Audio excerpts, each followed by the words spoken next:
Thank you so much.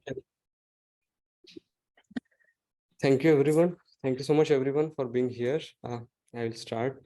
Om Agyana Timirandasya Gyananjana Shalakaya Chakshurinmilitam Yena Tasmai Shri Guruve Namaha Namo Om Vishnupadaya Krishna Pristhaya Bhutale Srimate Bhakti Vedanta Swamin Iti Namine Namaste Saraswate Deve Gauravani Pracharine Nirvishesha Shunyavadi Paschatya Deshatarine जय श्री कृष्ण चैतन्य प्रभु नित्यानंद श्री अद्वैत गदाधर श्रीवासादि गौर भक्त वृंद हरे Krishna Krishna Krishna Hare Hare Hare Ram Ram Ram Hare Hare.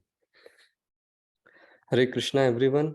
So last week we started with Ajamil Katha. Gaur Kumar Prabhu got us started, and many important points Prabhuji discussed, and then we read together. In the similar way, we will continue. So I will have a short recap of the few verses from last session, and then we will continue from the verse 30 in this Ajamila pastime of Canto 6 of Srimad Bhagavatam. This Srimad Bhagavatam, this chapter of Ajamila is I mean, it is special in many ways. It deals with one of the very important things that we all face, is that we can so the verse 9th the verse 9th from the last time we read here, it says that verse 9th says that drishta shrutabhyam yat papam. I mean, we try to do atonement. Humans who are like, whatever we do end up doing some karma, and to get rid of karma, we try to do atonement, sinful activities. But the tendency to do that sin, it's still there. In 9th verse of the same chapter, we see that drishta shrutabhyam yat papam. Maharaj Parikshit is very kindly accepting to Shukdev Goswami that we know that it is a sinful activity, just like a criminal knows that if he do some crime, he will go to jail, but still we end up doing it. And Shukdev Goswami, these questions of Parikshit Maharaj, he have mentioned them as Variyan Yeshate Prashnan Krita Loka. Sorry, Vamsidhar Gopal Prabhu, we are not able to see what you are reading. So I don't know how that's happening. Oh, so Prabhu, I think right now I'm just reading, like there is nothing on my screen. Okay. You're reading from your notes. Yeah. Okay. Yeah, and then once we start reading, so we can use the screen. Okay. Yeah. Yes.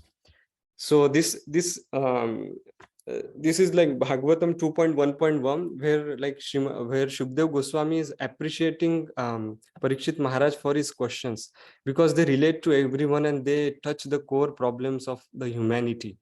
Parikshit Maharaj is asking that how these humans can so in Canto 5, Shukdev Goswami explained so many Narak Lokas, and Parikshit Maharaj is asking that how one can get rid of this, or how how all the humanity can be saved from this.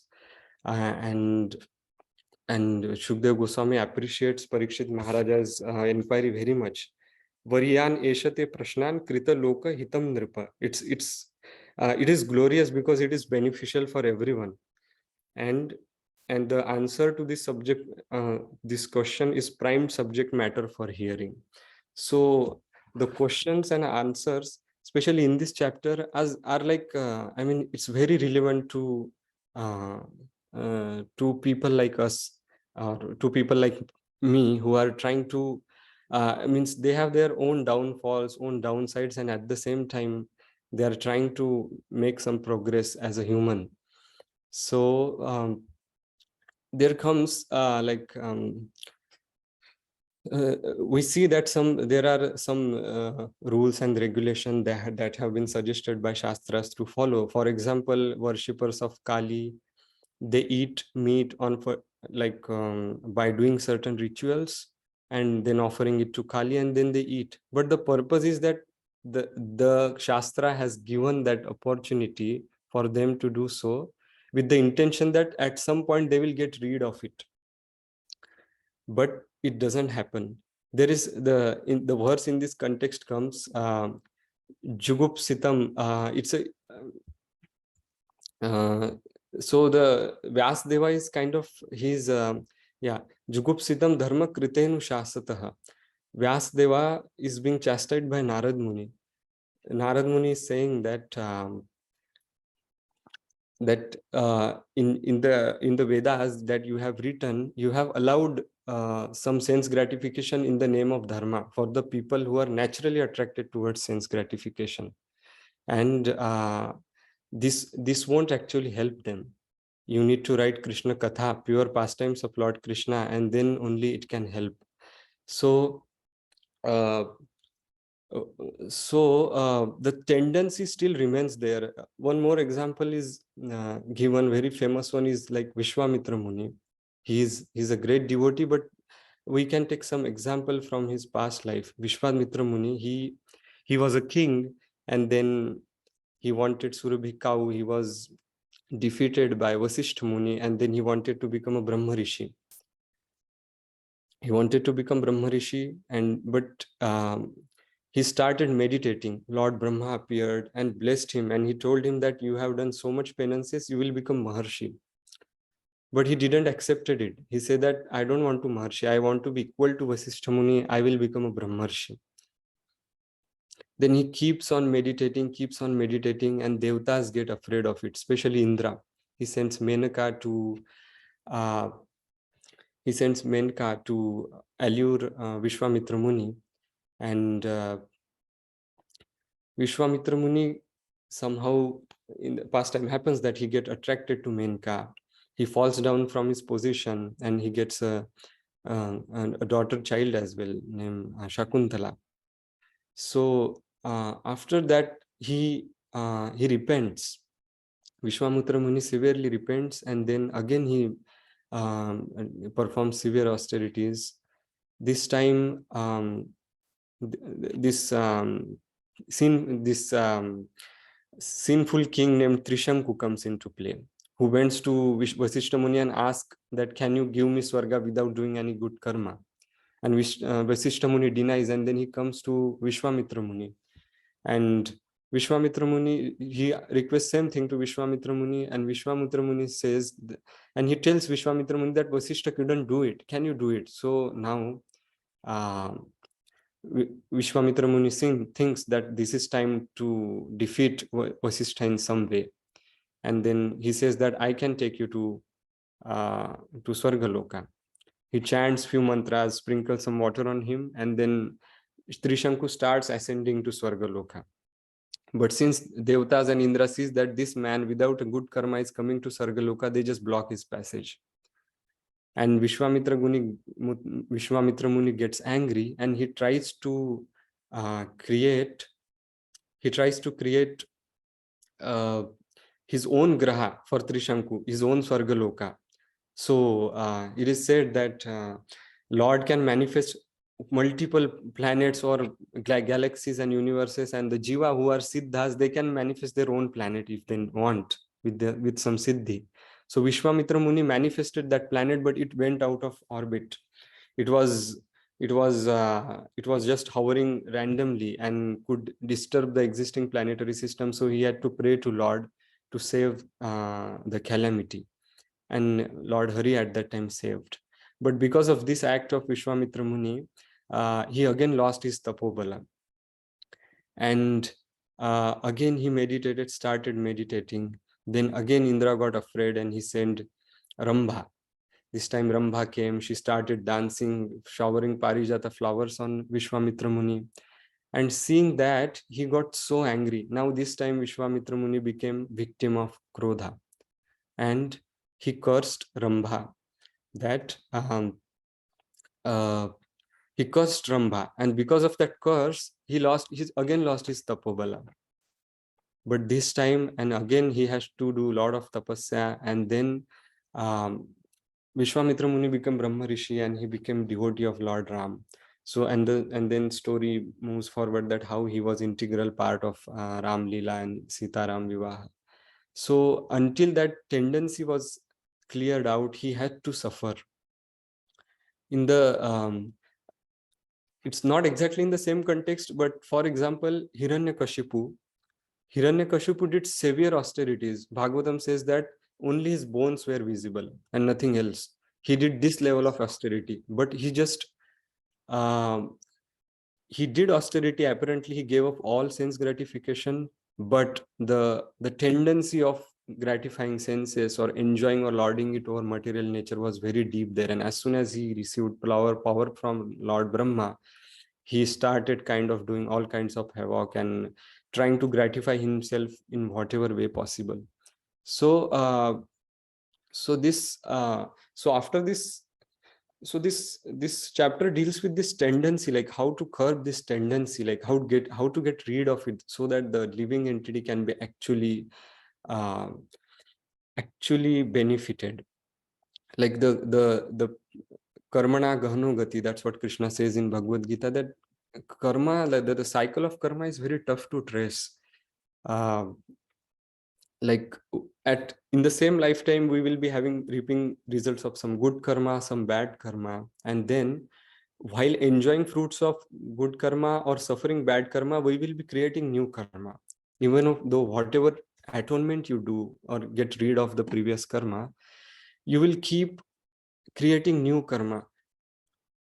And then with the new karma, there will come tendency to enjoy material world, uh, or one will come in contact with three modes of material nature, and it will just go on and go on and go on. So this chapter, uh, the Shukdev Goswami, the verse is mm,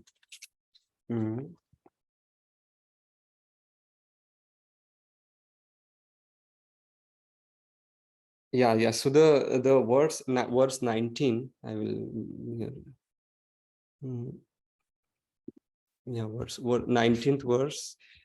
It Yeah, Sarva Dharman. No, this yeah. Verse Sankrun Mana Krishna Padara Vindayo Nirveshitam Tadguna Ragani Yairiha. In this verse, Shukdev Goswami is saying, he's mentioning that even though one is not fully realized Krishna, but somehow at some point in life, one takes shelter of Krishna through his names or his remembrance or in some way. He takes shelter of Krishna, and that small act is how much powerful it is than compared to any kind of atonement or any kind of ritualistic activities. And it can completely free oneself from the all sinful reactions and put us onto the path of pure devotion. So Shukdev Goswami makes this statement, and then he starts elaborating incidents, which is proof of this, which is a testimony to this statement of Shukdev Goswami. So from the next verse, uh, he starts describing this story of Ajamila. He calls it a historical incident, um, and says that some learned scholars and saintly persons describe. So when Shukdev Goswami is saying this, that means it is the statement of some realized souls or some very great Mahatmas and not some ordinary person. So the Radha Govind Maharaj says in his Ajamil Katha that when Shukdev Goswami is saying this, it means that it's from a great self-realized pure devotee of Krishna and not from some third-class person. So and then quoting this and this historical incident, which is testimony to the statement that any kind of devotion with pure intention unto Krishna can help a person so much and save him from all these narak loka, um, a result of his sinful activities. And uh, then then comes this the Kanya Kubja, Brahmana, Kanyakubja, there is also one reason for mentioning Kanyakubja Brahman. Kanyakubja Brahmans in India are very famous for the following the Brahminical culture. That's what Maharaj explained in his class, that they very strictly follow Brahminical culture, and that's why this Kanyakubja word is mentioned there.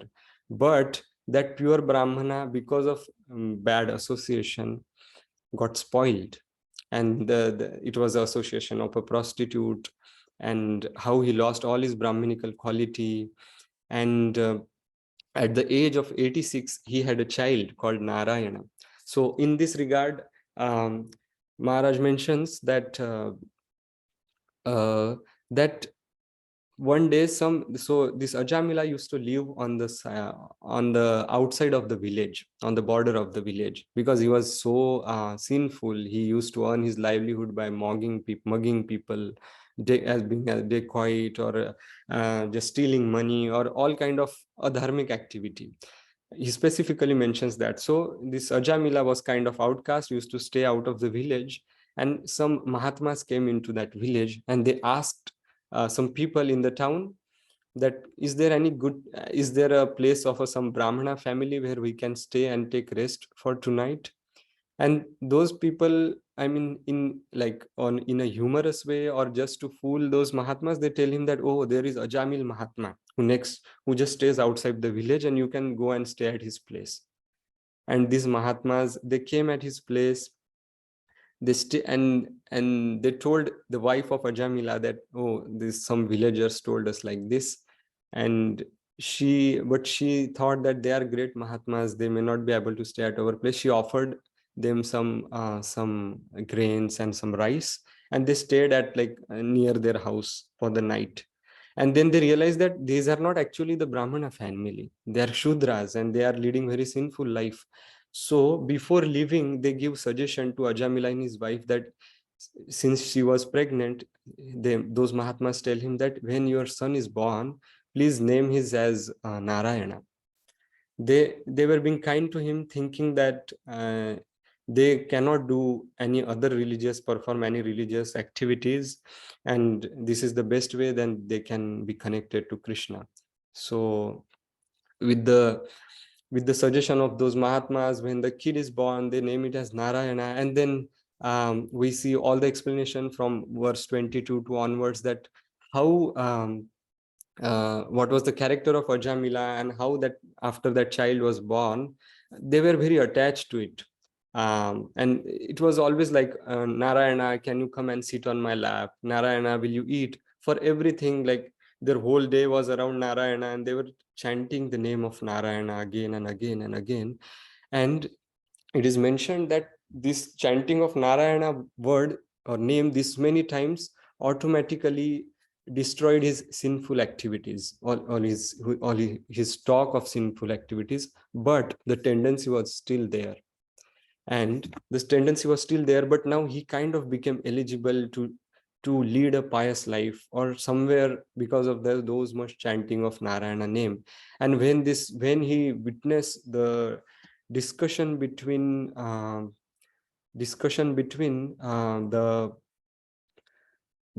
Vishnu Dutas and the Yam Dutas, then at that point he realizes his his past life as a Brahmana, and how much he has been uh, downfallen, and now what he should do. And then onwards, and after that, Ajamila goes to Badrikashram and does severe tapasya. So from verse 30 onwards, we will be reading the discussion between Yamdutas. Yamdutas, basically, they are representatives of Yamaraj, who is a Dharmatma. It is said that Yamaraj is like, he's equally powerful to Brahma, and he can look into hearts of everyone to keep calculation of everyone's good and bad karma. And depending on that, Yamraja is punishes. And he's one of the Dwadasha Mahajana also. So this is very interesting conversation, where they think that how can someone stop the order of Mahatma like Yamraj. And then Vishnu Dutas explained to them, it goes like that. So yeah, we will start from this verse 30. um, So, Prabhu, so should I go first or some reader will go first? Can we start with some reader? Yeah, we can start with one of the readers, Prabhu. Yeah, yes.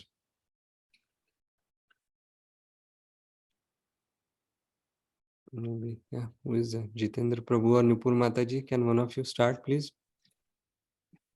Yes, Prabhu. Hare Krishna, everyone. Am I audible, Prabhu? Yes, yes. My dear King. So, shall I start from the translation only, Prabhu? Or do I need to read the verse as well? As you are comfortable. Yeah. Okay, Prabhu. Yeah.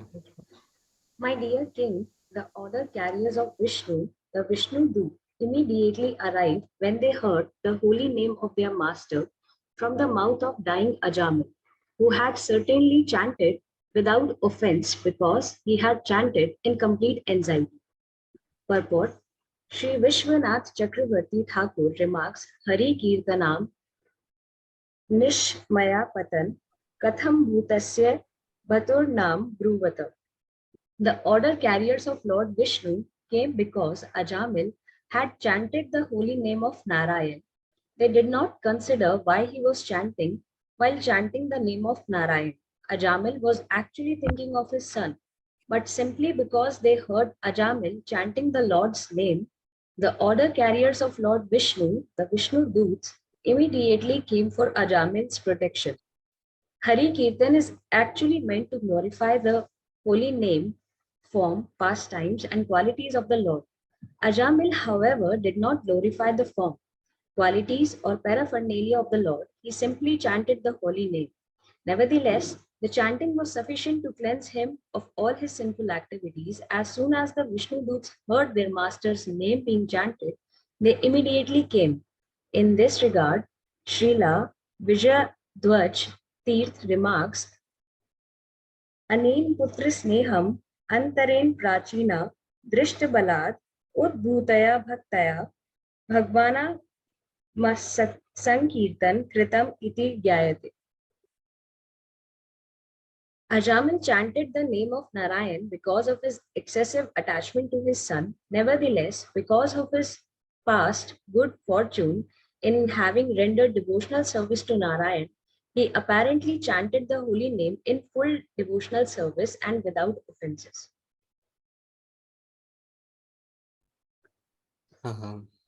You have any thoughts on this verse or any comments, or anyone any thoughts, any comments, reflections on this verse or previous content, or any questions? Yes, Prabhu. So, like, along with reading the verse before the class, I also read A Second Chance written by His Divine Grace Srila Prabhupada.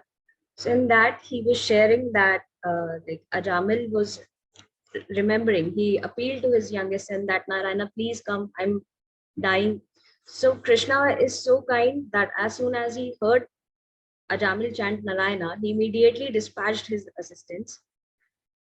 And it was his good fortune that, as it is written in the purport by Srila Prabhupada, that it was his good fortune that he committed in the past, that he got rendered devotional service to Narayan in his youth. And he apparently chanted the holy name with no offenses. So, like, yes, Prabhuji. Yeah, So yeah. basically, by chanting the holy name, we immediately make contact with Krishna himself.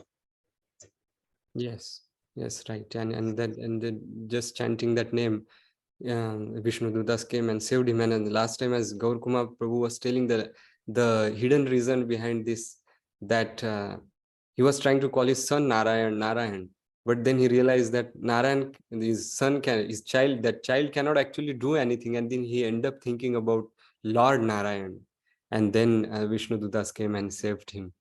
So yeah, it's like neha bhikramanaሾsti pratyavayana vidyate salpamapyasya dharmasya trayate mahato bhayat. Mahato bhayat, this mahato bhayat word is means falling down to this narak loka, or losing this chance of human birth and falling down to the lower spaces where you will be just stuck and going on and on. And so this and trayate, this just some Krishna conscious activity saves us from this mahato bhayat, and then it makes us actually most fortunate. Like um, uh, ब्रह्मांड भ्रमिते कोन भाग्यवांजू कृष्ण कृपा दे Krishna prasade pai bhakti lasta beach, then it becomes like one of the few fortunate jivas in Brahmanda who becomes fortunate enough to practice Krishna consciousness. So it's not just saves us from Mahatto Bhayat, but it rewards us immensely. Hare Krishna. Next verse, please. I can go. The order carriers of Yamaraj were snatching the soul from the core of the heart of Ajamil, the husband of the prostitute. But with resounding voices, the messengers of Lord Vishnu, the Vishnudutas, forbade them to do so. A Vaishnava one who has surrendered to the lotus feet of Lord Vishnu is always protected by Lord Vishnu's order carriers. Because Ajamila had chanted the holy name of Narayan, the Vishnudutas not only immediately arrived on the spot, but also at once ordered the Yamadutas not to touch him. By speaking with resounding voices, the Vishnudutas threatened to punish the Yamadutas if they continued trying to snatch Ajamila's soul from his heart. The order carriers of Yamraj have jurisdiction over all sinful living entities, but the messengers of Lord Vishnu, the Vishnudutas, are capable of punishing anyone, including Yamaraj, if he wrongs a Vaishnava. Materialistic scientists do not know where to find the soul within the body with their material instruments. But this verse clearly explains that the soul is within the core of the heart, Hridaya. It is from the heart that the Yamdutas were extracting the soul of Ajami. Similarly, we learn that the super soul, Lord Vishnu, is also situated within the heart. Ishvara Sarvabhutanam Riddhesha Arjuna Tishtati. In the Upanishads, it is said that the super soul and the individual soul are living in the same tree of the body as two friendly birds. The super soul is said to be friendly because the Supreme Personality of Godhead is so kind to the original soul that when the original soul transmigrates from one body to another, the Lord goes with him. Furthermore, according to the desire and karma of the individual soul, the Lord, through the agency of Maya, creates another body for him. The heart of the body is a mechanical arrangement. As the Lord says in the Bhagavad Gita, Ishvara Sarvabhutanam Riddhesha Arjuna Tishtati Brahmayam Sarvabhutani Yantra Rudhani Maya. The Supreme Lord is situated in everyone's heart, O Arjuna, and is directing the wanderings of all living entities who are seated as on a machine made of the material energy. Yantra means a machine, such as an automobile. The driver of the machine of the body is the individual soul, who is also its director or proprietor. But the supreme proprietor is Supreme Personality of Godhead.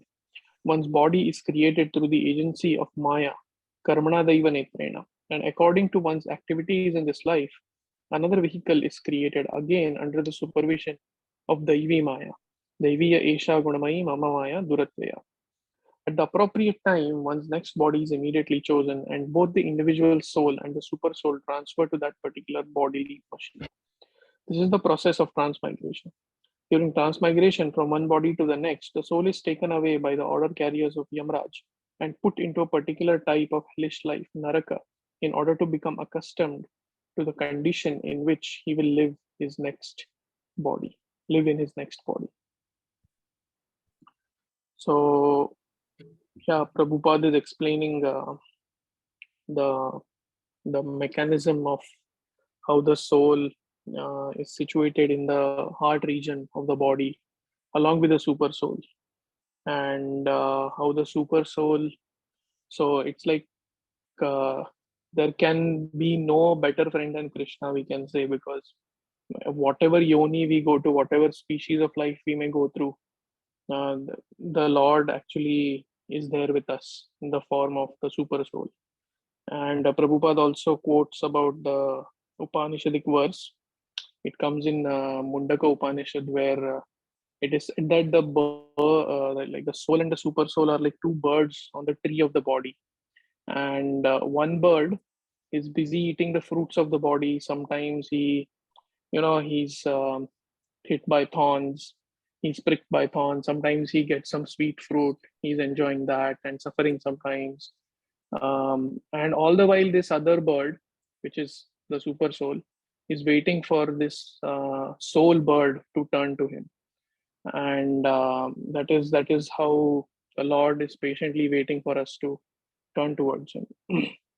And The context of Prabhupada, of course, explaining this whole mechanism is how the Yamadutas were trying to snatch away the soul of Ajamil.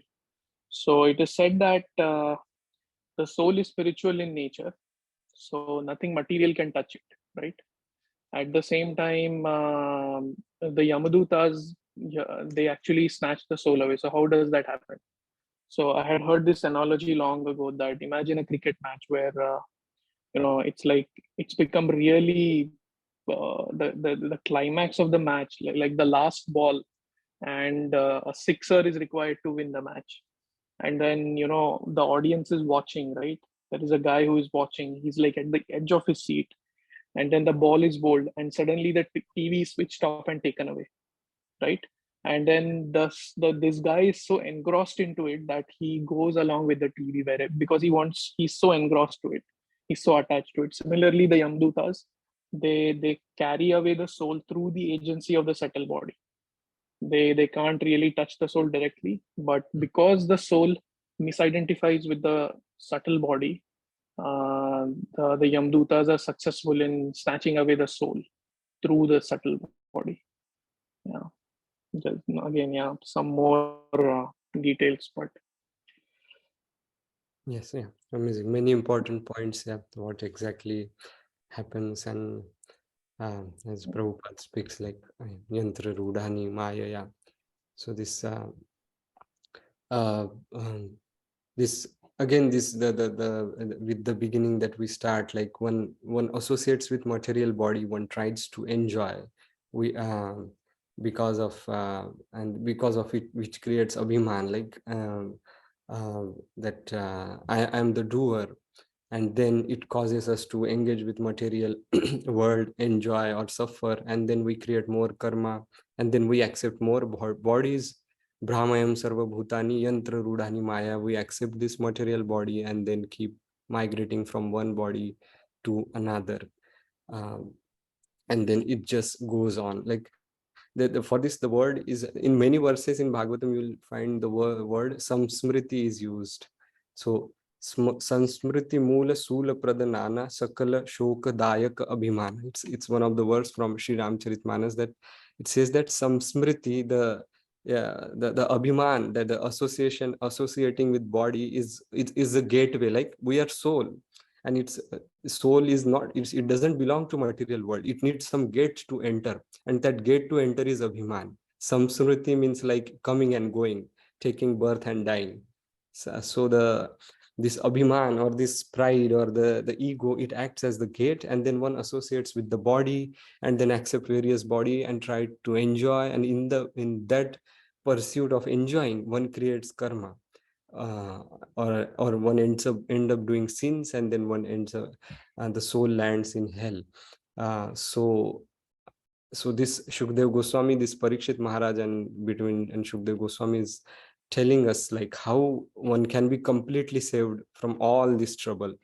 And this katha of Ajamila is giving the perfect solution for that through this discussion between Yamdutas and Vishnudutas. Next verse, please. Hare Krishna, I can read. Yes, Prabhu. So verse 32. When the order carriers of Yamaraj, the son of the sun god, were thus forbidden, they replied, "Who are you, sirs, that have the audacity to challenge the jurisdiction of Yamaraj?" Purport. According to the sinful activities of Ajamil, he was within the jurisdiction of Yamaraj, the supreme judge appointed to consider the sins of the living entities. When forbidden to touch Ajamil, the order carriers of Yamaraj were surprised because they had never been hindered in the execution of their duty by anyone within the three worlds.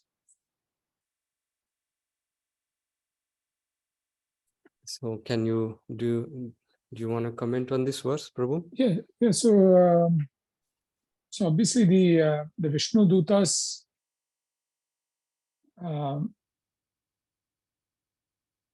asked the Yamadutas to stop.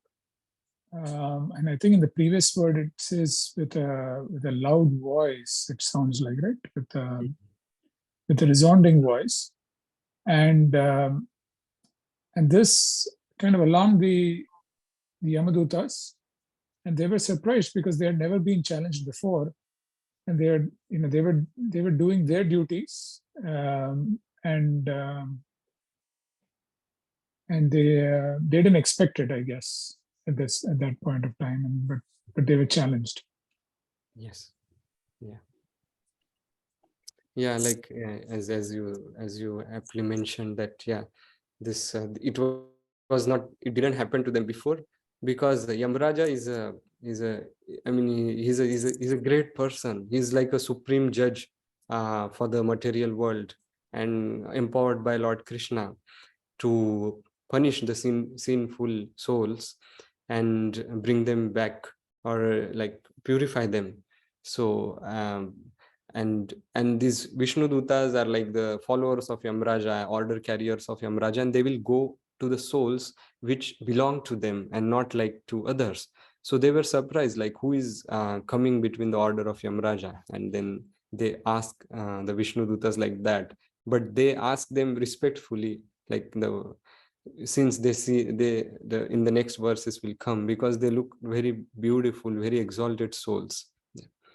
So text 33, 33. Yes, text 33, translation. Dear sirs, whose servants are you? Where have you come from? And why are you forbidding us to touch the body of Ajamila? Are you demigods from the heavenly planets? Are you sub-demigods? Or are you the best of devotees? Purport. The most significant word used in this verse is Siddha Sattama, which means the best of the perfect. In Bhagavad Gita 7.3, it is said, Manushyanam Sahasreshu Kaschid Yatati Siddhaye. Out of millions of persons, one may try to become Siddha, perfect, or in other words, self-realized. A self-realized person knows that he is not the body but a spiritual soul. Aham Brahmasmi.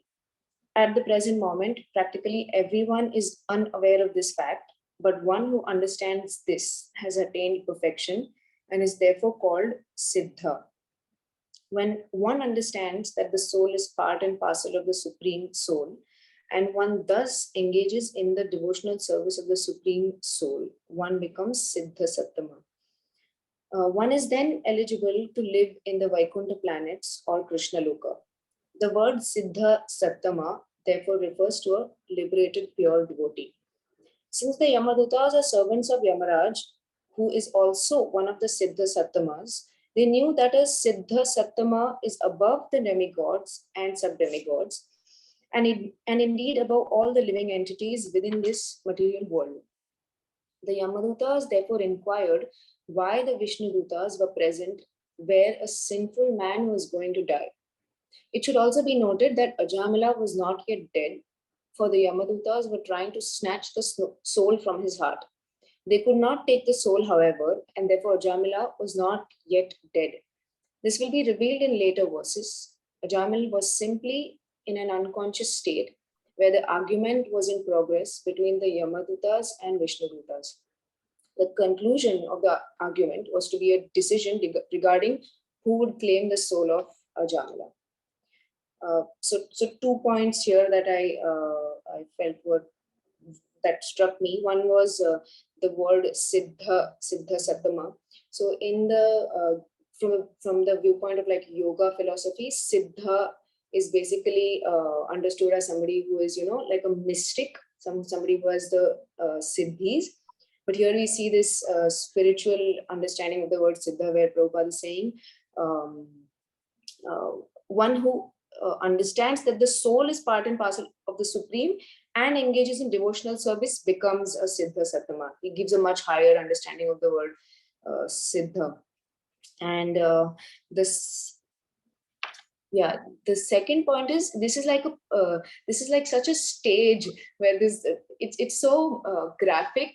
There's this Ajamil which is who's like lying unconscious over there, and these effulgent personalities and these very ugly looking personalities are conversing between each other, who's going to take the soul of the of this Ajamil. So it just gives a very graphic vision in front of me. That's all I wanted to say.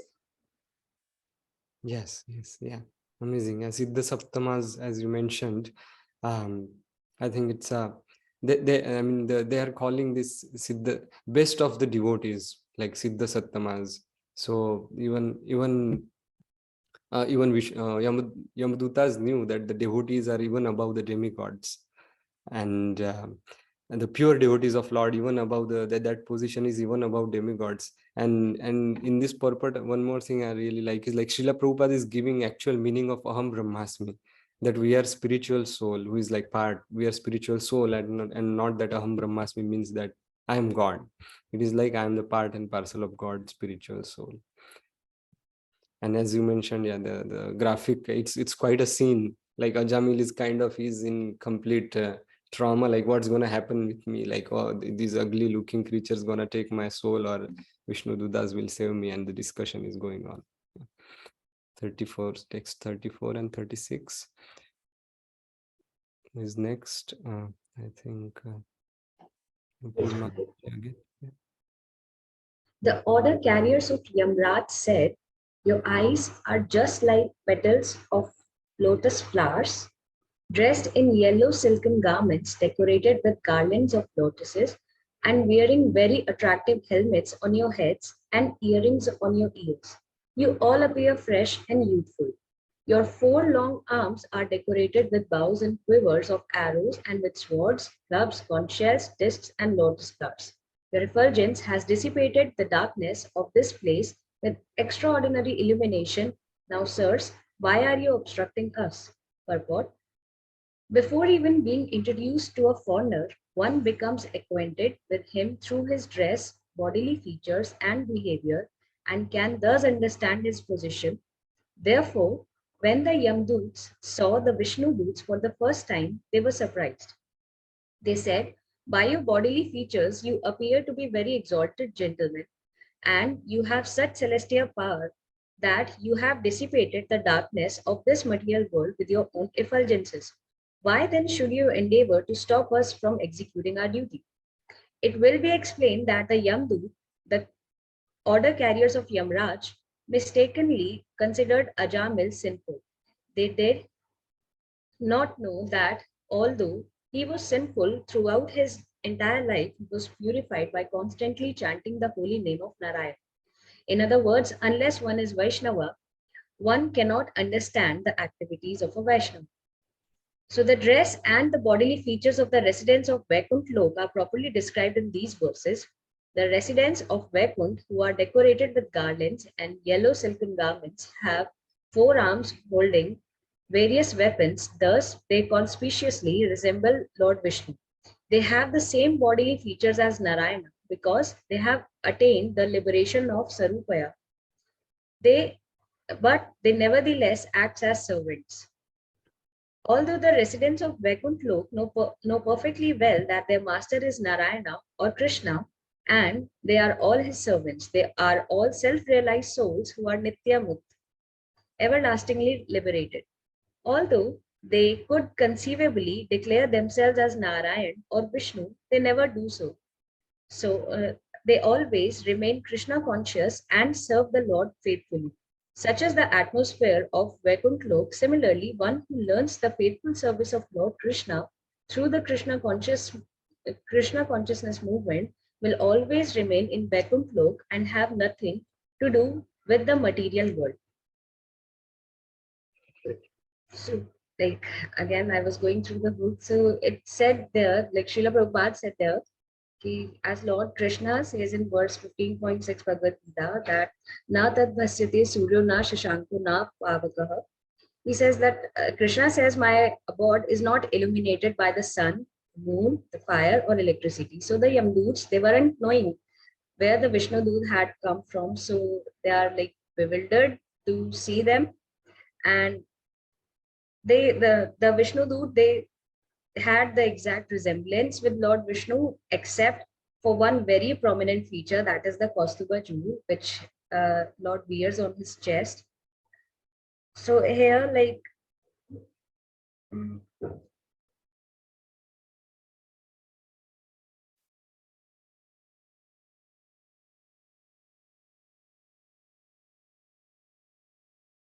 separated.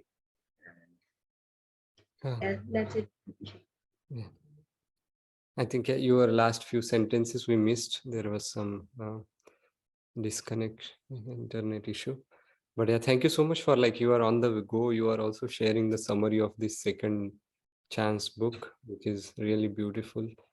And like as Prabhupada said, like it's the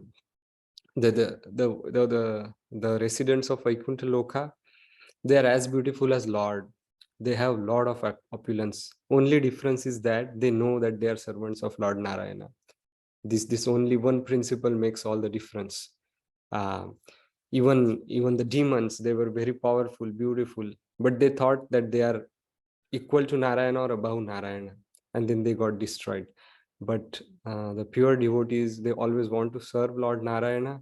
And as Srila Prabhupada is mentioning, such is the atmosphere of Vaikuntha Loka. Similarly, one who learns the faithful service of Lord Krishna through the Krishna consciousness movement will always remain in Vaikuntha Loka. Basically, the whatever our acharyas is teaching us the way of life, it's the way of life in Goloka, and we are learning to live in Goloka.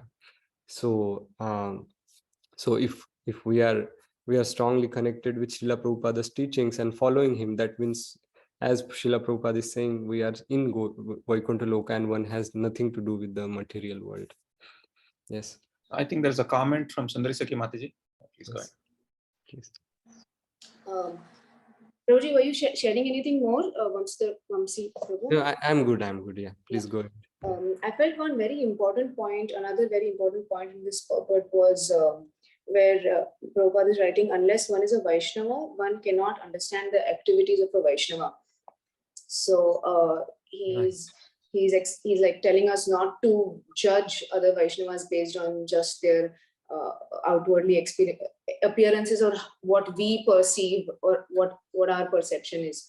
So when I was reading this purport, the first instance I remembered was of Pundarik Vidyanidhi, where he was, Gadadhar Pandit goes and he sees Pundarik Vidyanidhi and he thinks, he has this kind of doubt seeing him, in that material, with that material opulence.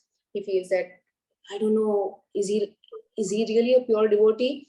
And then his ecstasy is revealed when Mukunda actually says that verse. So so that's an important point I felt that I wanted to just bring up in this purport. Nice. Yeah. Only Vaishnavas can understand Vaishnava. Yeah. Very beautiful point. Yes, Krishnan Prabhu, please. Yeah, Hare Krishna Prabhu. So, this verse also reminded me of anytime you go to a Vishnu temple or a Lakshmi temple, usually outside the Vishnu deities, there will be the deities of Jaya and Vijaya.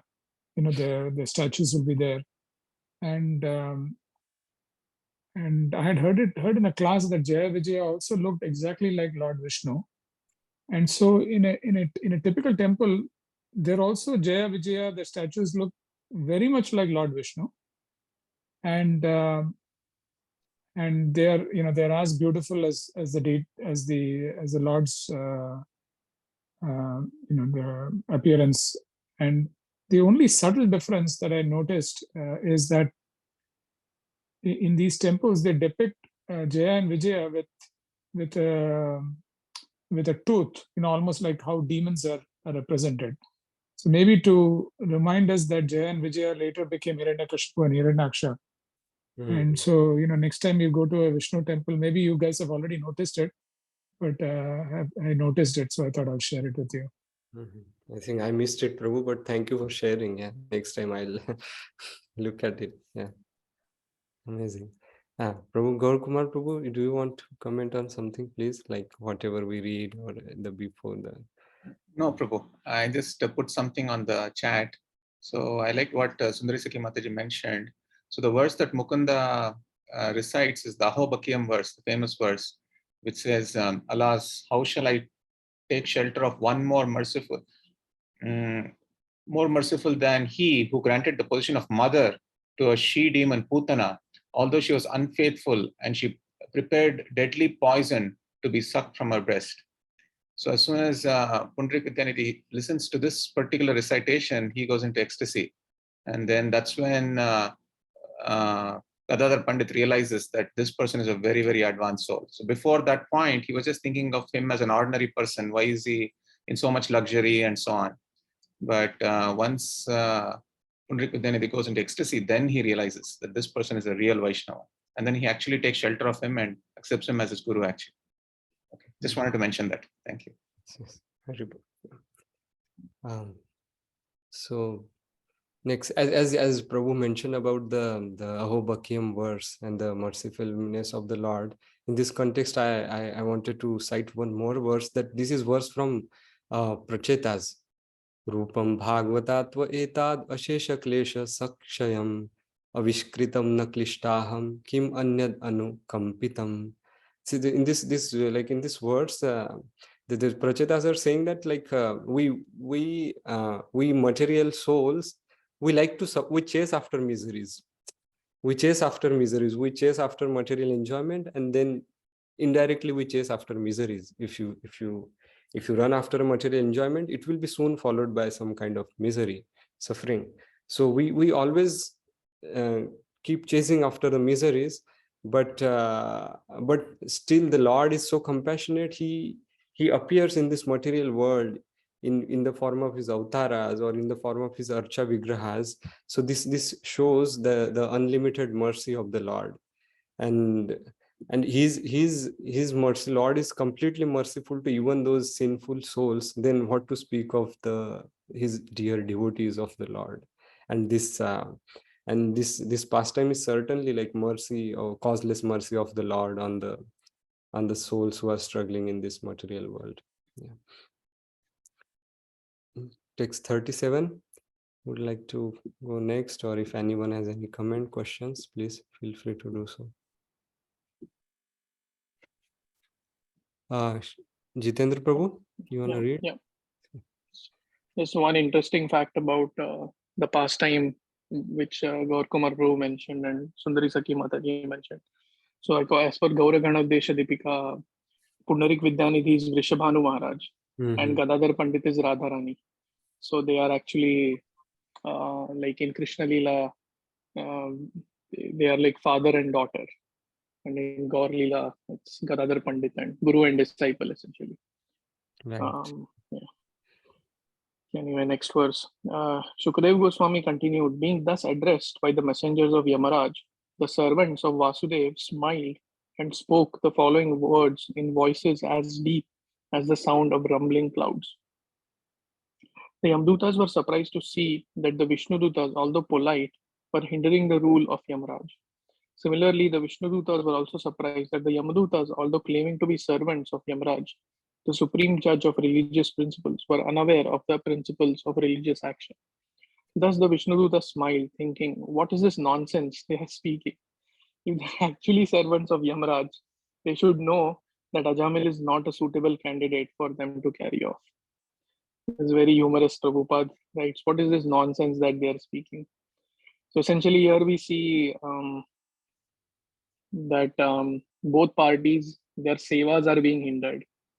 So the Vishnudutas have the seva of taking someone who is chanting the name of the Lord at the end of his life. And the Yamdutas have the seva actually to Yamraj of taking a soul who has sinned in his life. So it's like a clash of sevas here. And it would be interesting to see the conversation between them. Apart from that, there is not much that I can see here. Yeah. Amazing, Prabhu. Yeah, it's there. Hare Krishna Prabhu. Hare Krishna Prabhu. Yes, Prabhu. Yeah, please. Your voice is voice is not clear, Prabhu. Seems like a network issue. Yes. Okay, Prabhu. Maybe I'm the time. Okay, I maybe carry on, Prabhu. Okay, okay, Prabhu. Yeah, please, you can share your comment on the group, Prabhu, if you can type on our WhatsApp. He's in the train, Prabhuji. He's in the train, so he won't be able to type. Yeah, yeah. That's Okay. okay. Yeah. Okay. Who is the next Yeah, reader? I'm Krishnan Prabhu. next. Yeah, I can go next. Translation. The blessed messengers of Lord Vishnu, Vishnu Dutas said, if you're actually servants of Yamaraj, you must explain to us the meaning of religious principles and the symptoms of irreligion. Purport. The inquiry by the Vishnu Dutas to the Yamadutas is most important. A servant must know the instructions of his master. The servants of Yamaraj claim to be carrying out his orders, and therefore the Vishnu Dutas very intelligently asked them to explain the symptoms of religious and irreligious principles. A Vaishnava knows these principles perfectly well because he is well acquainted with the instructions of the Supreme Personality of Godhead.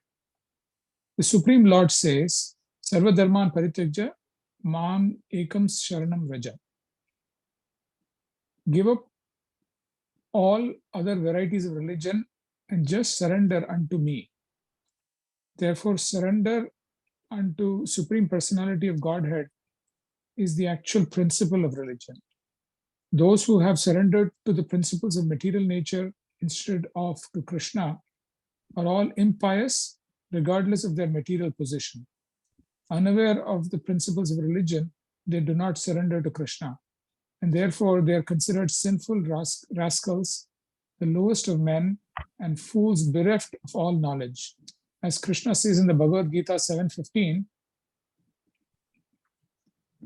namam dushkritino mudaha prapadyante naradamaha mayaya patra jnana asuram bhavam asritaha. Those miscreants who are grossly foolish, lowest among mankind, whose knowledge is stolen by illusion, and who partake of the atheistic nature of demons, do not surrender unto me. One who has not surrendered to Krishna does not know the true principle of religion, otherwise he would have surrendered. The question posed by the Vishnu Dutas was very suitable. One who represents someone else must fully know that person's mission. The devotees in the Krishna conscious movement must therefore be fully aware of the mission of Krishna and Lord Chaitanya. Otherwise, they will be considered foolish. All devotees, especially preachers, must know the philosophy of Krishna consciousness so as not to be embarrassed and insulted when they preach. This is a very Prabhupada gives some very clear instructions to, I'll start at the end, very clear instructions to preachers and those who, those of us who try to share the philosophy of Krishna consciousness. I think he's saying that, we have to be fully aware and we should be aware of the mission of Krishna and Lord Chaitanya. Otherwise, we'll make mistakes and we will not do a good job. So that is one thing that stands out to me. The other thing that stood out to me in this was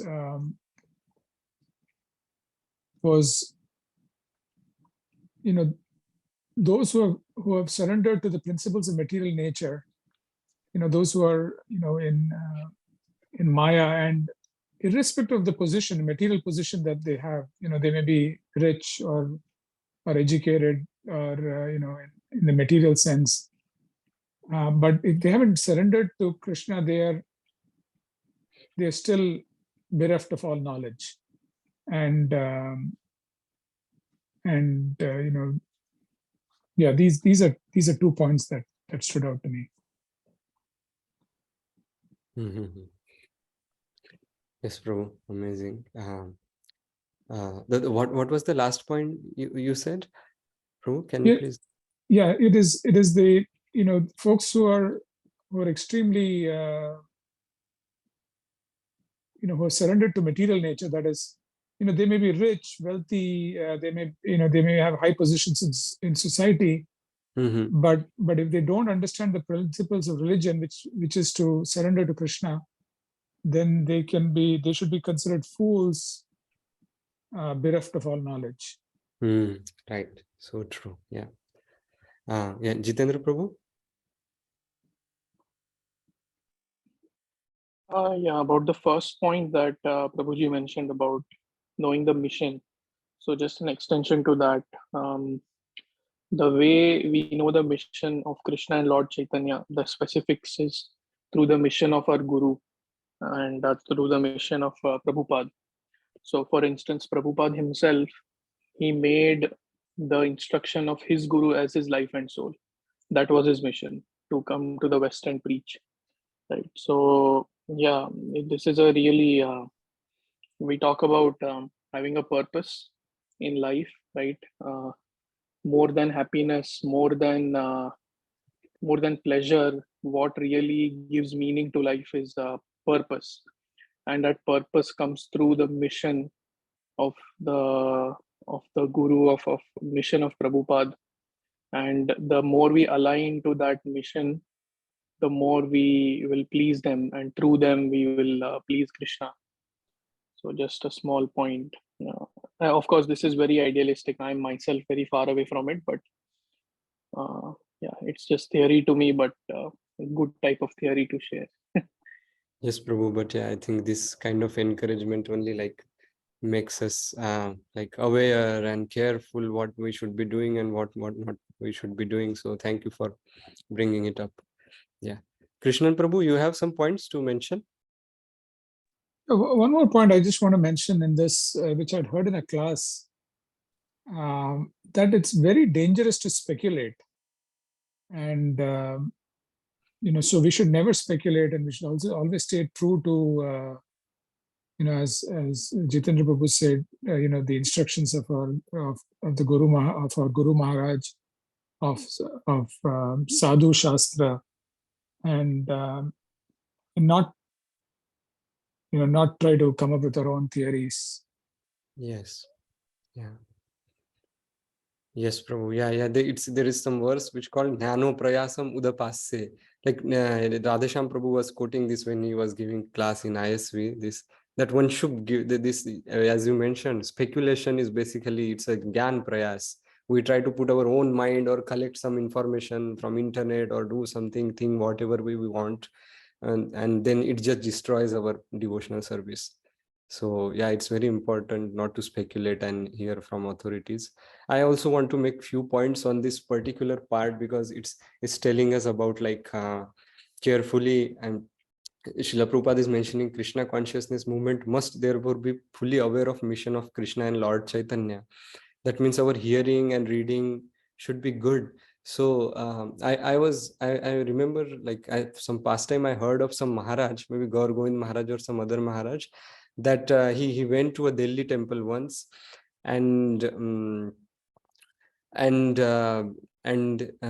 one of his disciple, he went to Delhi temple. He had a class, and that one of his disciple went to get a garland for him. And he took so much time to get that garland that he was just wandering, finding the best garland, and then came back after the class was over, everything was over.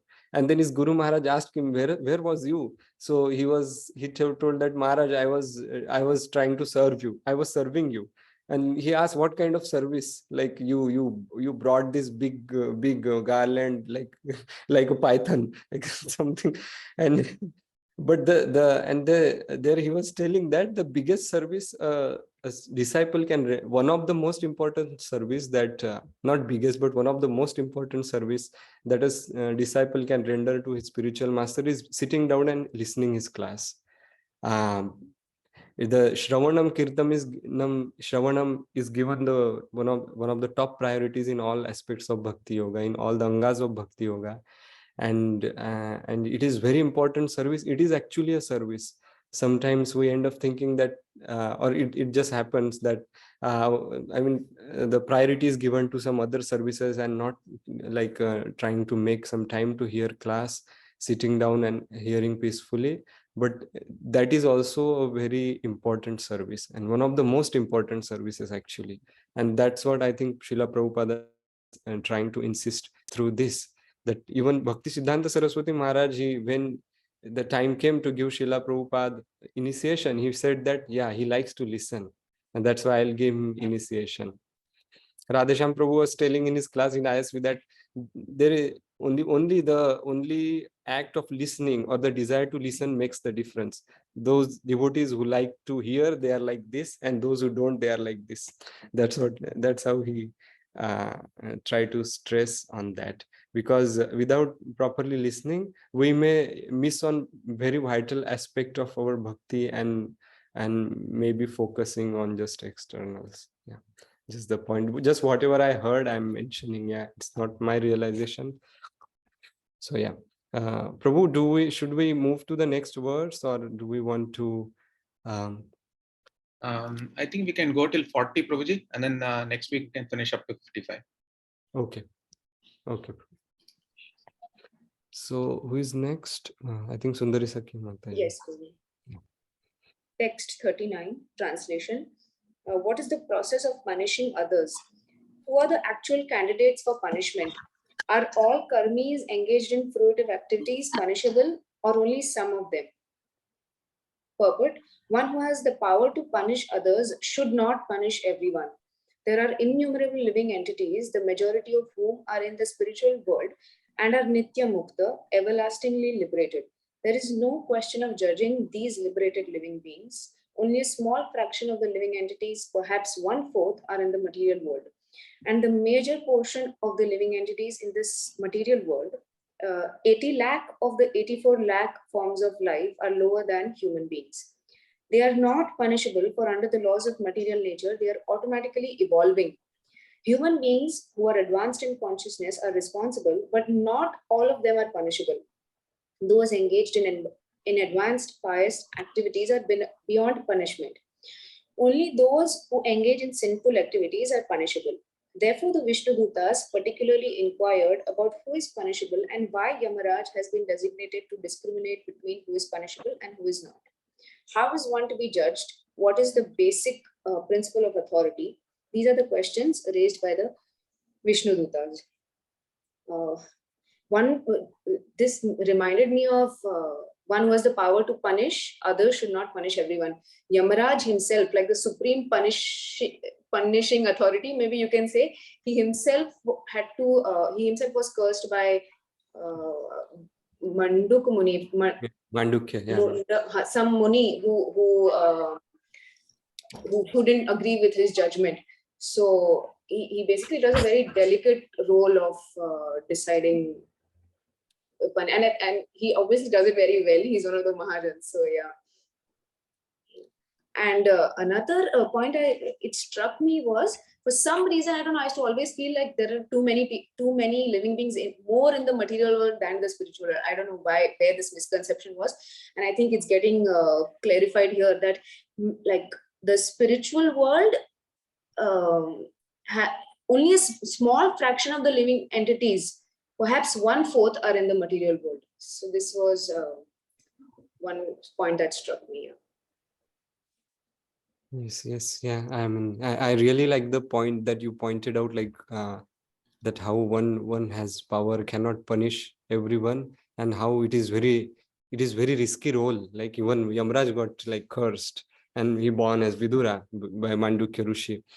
So I mean, yeah, even so that's why, like which verse is that? But like only qualified person should become a guru or father or a teacher or like this, because that the position where like you have some power to like control over your subjects or punish. So I mean, you should, like, there should be clarity and authority, and along with humble mood, that we should exercise these powers. Yeah.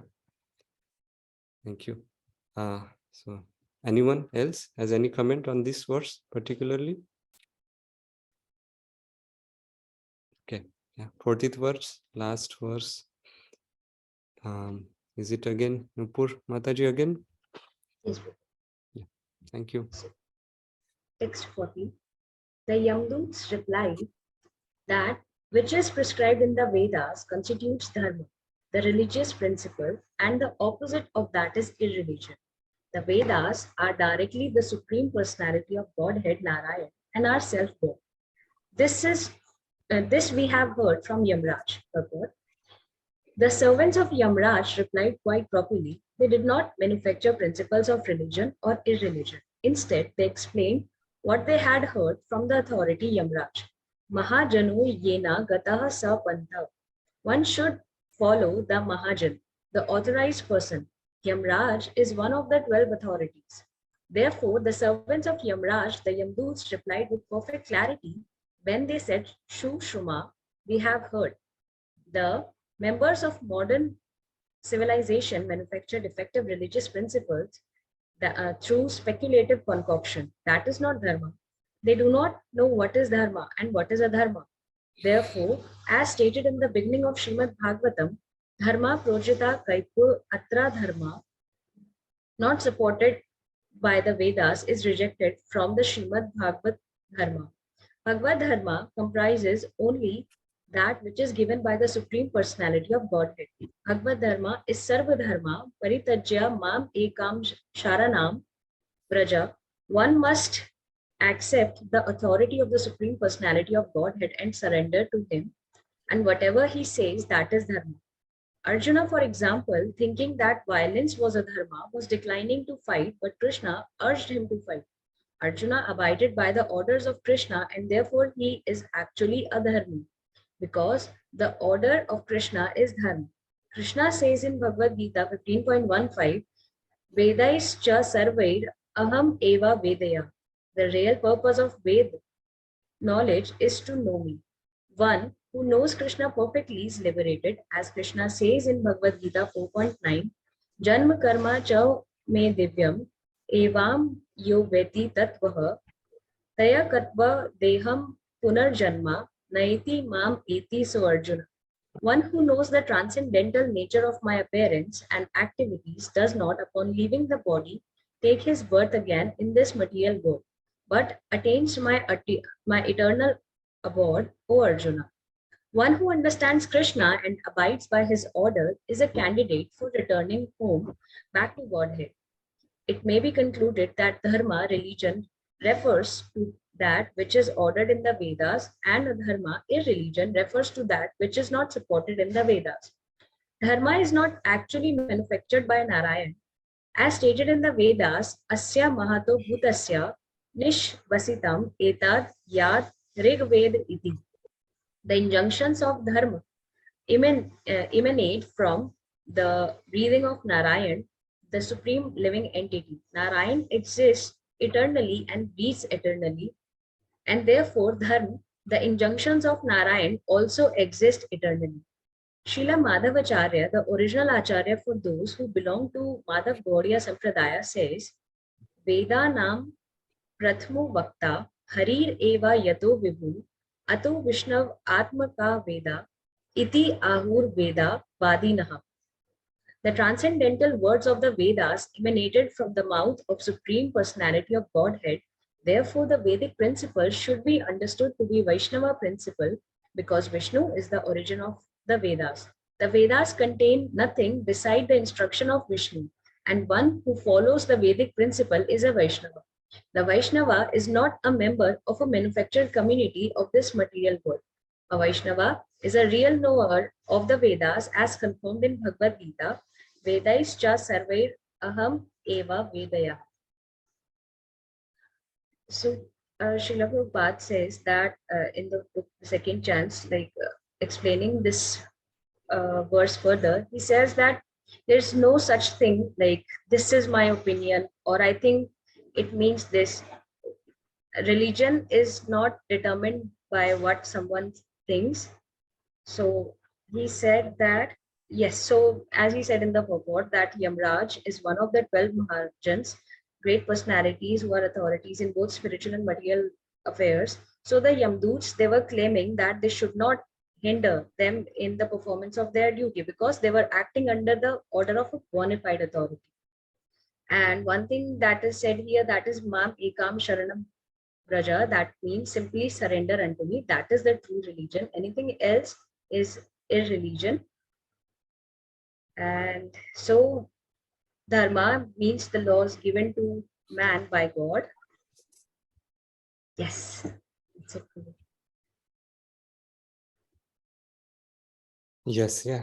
Thank you for bringing that up. Yeah, I mean, and Srila Prabhupada, one more thing he appreciates here is that they are not, yeah, as just Nupur Mataji mentioned, that they are not concocting. They are not telling it on their own. They are following Mahajana, Yamraj, and whatever master they have learned from their master, based on that, they are trying to explain themselves. So, and then Srila Prabhupada explains further, like how they speak about the Narayana, like, and how, and then Srila Prabhupada explains through various verses that how Narayana is the supreme personality of Godhead, and how what Dudas are saying are right. So yeah, the beautiful purport.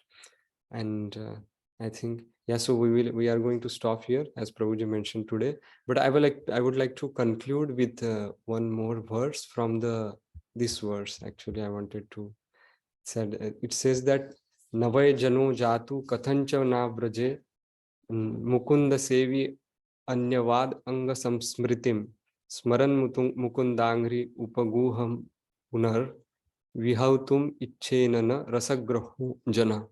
My dear Vyasa, even though a devotee of Lord Krishna sometimes falls down somehow or other, he certainly does not undergo material existence like others, fruitive workers, etc. Because a person who has once relished the taste of the lotus feet of the Lord can do nothing but remember that ecstasy again and again. So, Ajami, this is, I feel I mentioned this verse because I feel this is very beautiful. This story is very beautiful plot of Lord to bring back Ajamila to the platform of pure devotional service. Ajamil was a young man, very pious Brahmana, who was practicing everything, practicing bhakti of Narayana, but he fell down because of a satsanga, watching the sight of Shudrani and Shudra associating with each other. And but this is Lord's beautiful plan to bring him back, and that's what it says, that once you are into Krishna consciousness, maybe one can leave, but Krishna will never leave us. So yeah, and many more amazing verses to catch up in this chapter. Thank you so much for all the readers and everyone being patient and giving your comments. Hare Krishna. I just want to say one thing, Prabhu. So, Vamsidhar Gopal Prabhu, you led so nicely, Prabhuji, and I liked how you started by introducing, like giving the background and talking about that particular pastime of how the sages come and then they ask the wife of Ajamila to name their son as Narayan.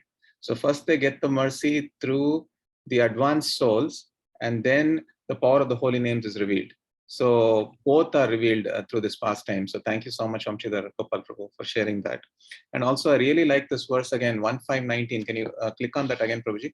Yes, So this verse is actually very, very hope-giving. If you go to the translation, so this verse pretty much says that even though a devotee of Lord Krishna sometimes falls down somehow or other, he certainly does not undergo material existence like others.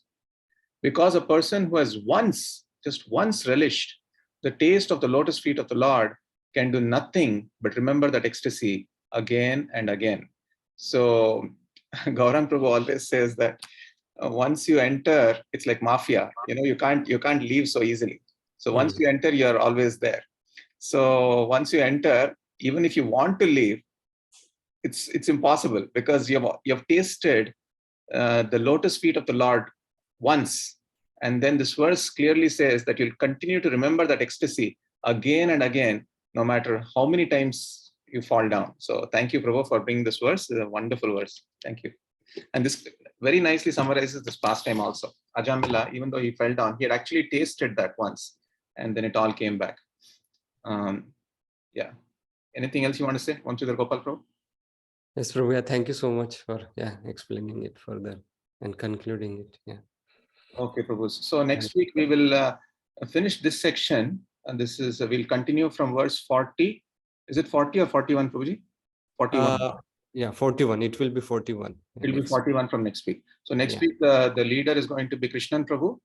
And then the 4 readers have also already signed up.